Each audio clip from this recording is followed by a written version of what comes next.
I am Louis X of France, called Louis the Quarreler, and my reign, though brief, was marked by turmoil and ambition. Born in 1289 as the son of King Philip IV, I ascended to the throne in 1314, following my father's death.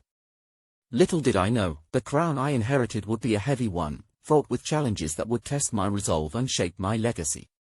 My father's rule left a kingdom both strong and fragile.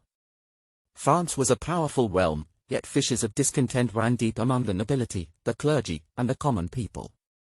I inherited my father's conflicts, including disputes with the papacy, the fallout from the suppression of the Knights Templar, and resentment over heavy taxation. My reign began under these shadows, but I was determined to leave my mark. One of my first acts as king was to address the scandal that had marred my family's name. My wife, Margaret of Burgundy, had been accused of adultery in the infamous Tour de Nesle Affair. She was imprisoned, and our marriage was irrevocably damaged.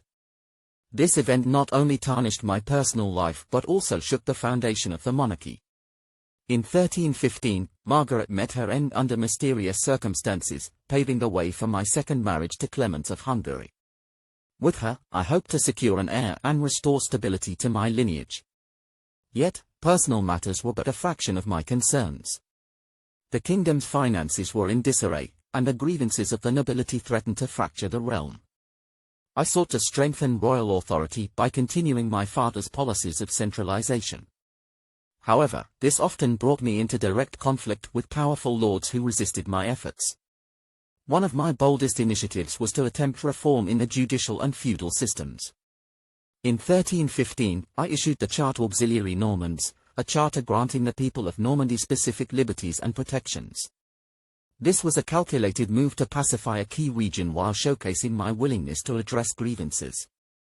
Moreover, I declared the abolition of serfdom in several royal domains, an unprecedented step aimed at alleviating the burdens of the lower classes. Though my motives were as much strategic as altruistic, these reforms garnered both praise and skepticism.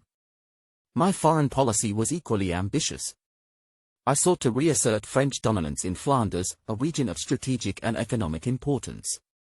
However, this endeavor was met with mixed results, as internal instability often hampered my military campaigns. Diplomacy, too, was a double-edged sword, as I navigated alliances and rivalries with neighboring kingdoms like England and the Holy Roman Empire. The Church remained a critical player in my reign. My father's confrontations with the papacy had left relations strained.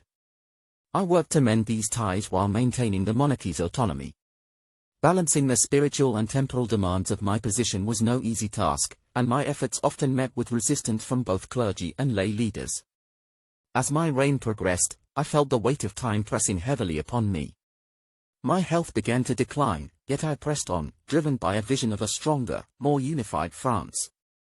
In 1316, at the age of 26, my life was cut short under sudden and suspicious circumstances.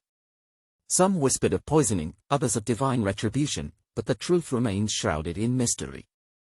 My death left the kingdom in a precarious state, with my infant son, Joan I, posthumously born and tragically short-lived, plunging France into a succession crisis. Reflecting on my reign, I see a young king's struggle against the tides of history. I was a monarch of contradictions, bold yet impulsive, reformist yet autocratic. Though my time on the throne was brief, my actions laid the groundwork for changes that would resonate through the centuries.